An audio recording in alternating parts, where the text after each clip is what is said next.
some sunlight today, although it's mostly cloudy, no rain at least. And what's going on today? I guess the biggest thing that happened today is, apparently it's official. Elon Musk owns Twitter. You can even see in one of his posts, it says here, the bird is freed. And apparently with this change, he let go a lot of the executives.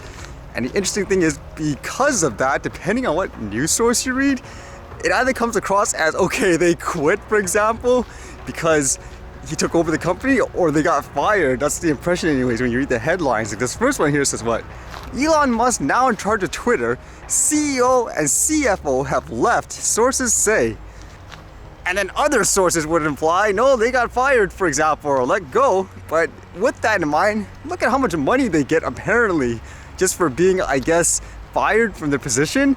It says here, golden parachutes for 3 fired Twitter executives worth $122 million.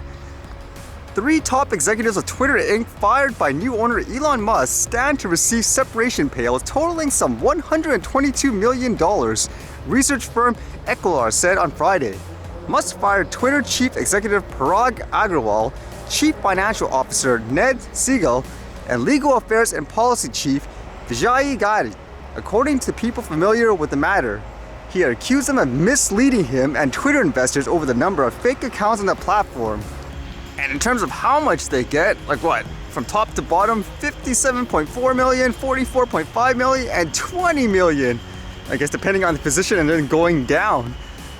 Imagine getting that much just to be, let go. I remember there were some stories before too where there were companies, they thought they were going to make it big and they wanted to keep people in there even though they were useless per se, because if they get bought out or whatever, then they'll get compensated, and that's actually what happened eventually, for some examples. But in these cases, man, can you imagine that if you did a bad job and despite that you still get this guaranteed? But I guess ultimately it'll be interesting to see if there's any change in the platform or anything like that, because ultimately in the end it's good to have different types of varieties and those voices, versus in many ways some people say nope, only one voice should be heard, and that doesn't usually end up being a good thing, because what happens if that one voice is wrong, for example? I guess we'll see though.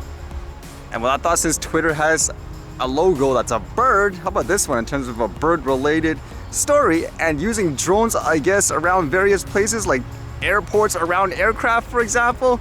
This one, it specifically says they're using Robot Falcons, to scare away birds that could cause things, for example, danger to aircraft and delaying, things like flights. It says collisions between birds and airplanes can damage aircraft, resulting in delays and cancellation of flights, costing the international civil aviation industry more than $1.4 billion annually.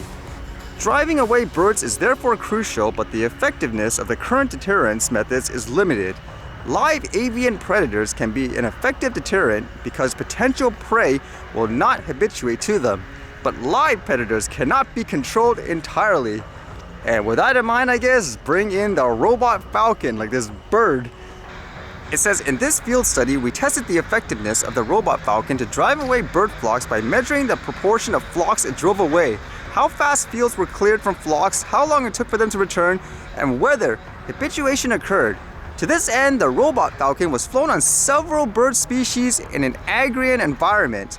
The behavior of the bird flocks was studied upon exposure to the Robot Falcon to normal drone and in control trials without any disturbance.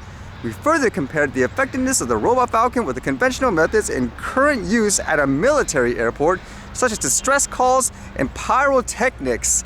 Wow, they actually do that to scare away, for example, birds using pyrotechnics?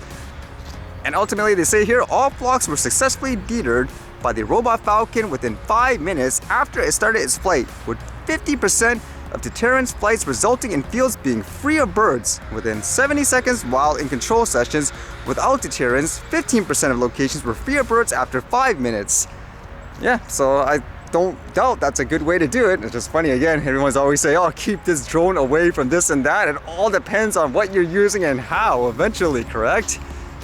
And I guess with unique type of drones, this was kind of interesting to see. This is video, online, where it looks like it's a drone, and it says in the description, it's a rough translation, a copter made of najas and sticks? Holy, look at this thing, man. It's like bare bone. any, I guess, drone enthusiasts who built their own drones, would you be able to make something like this too? It actually makes me wonder, what is the application for this? Or is it just for fun? It says here, like, what? The most interesting thing is that this Yemeni Copter was made from the branches of khat, a plant whose leaves are very much chewed in Yemen. And it says what? They contain narcotic substances? So it's a wasteless production, so to speak.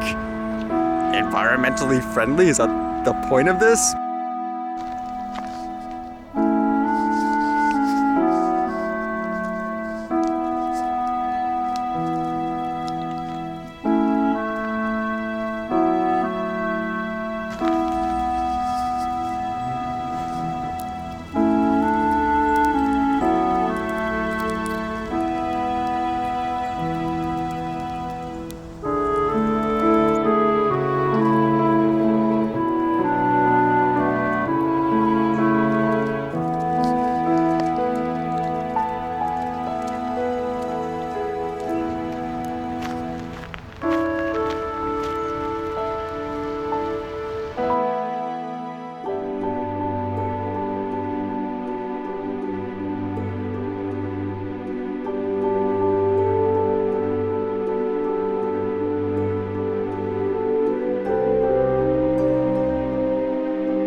Alright, see you guys later.